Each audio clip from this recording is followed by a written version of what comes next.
Ինձ ես երջանիկ կլինեմ, ես տուն եմ վերադարձել, հայրս հիմա խոսում է ինձ հետ, նա նույնիսկ ինձ հերոս է համարում, ես պետք է ինձ երջանիկ զգայի, բայց այդպես չէ, ես առաջվանից ավելի չարացած եմ և նույնիսկ դրա պատճառը չգիտեմ։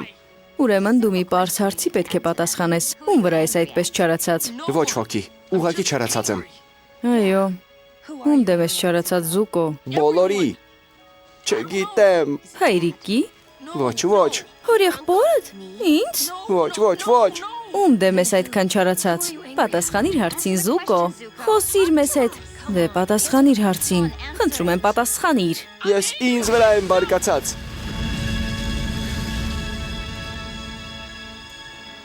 Ինչու։ Որովհետև շփոթված եմ։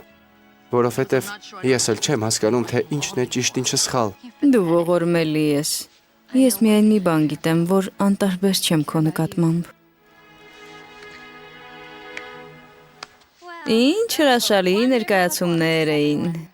Դու երևի չես հասկանա, ճիշտ չէ Ազուլա, որովհետև դու այնքան անթերի ես։ Դու երևի ճիշտ ես։ Ես ձեզ նման սրտաճմլիկ պատմություններ չունեմ։ Ես կարող էի նստել այստեղ ու բողոքել, թե ինչպես էր մայրիկը Զուկոյին ավելի շատ սիրում, քան ինձ, բայց ինձ համար մեկ է։ Իմ հարազատ մայրը կարծում էր, որ ես հրեշ եմ։ Նա իհարկե ճիշտ էր, բայց ամեն դեպքում ցավալի է։ Իրականացավ այն, ինչ ասում էին Լոն և Լին, լողափն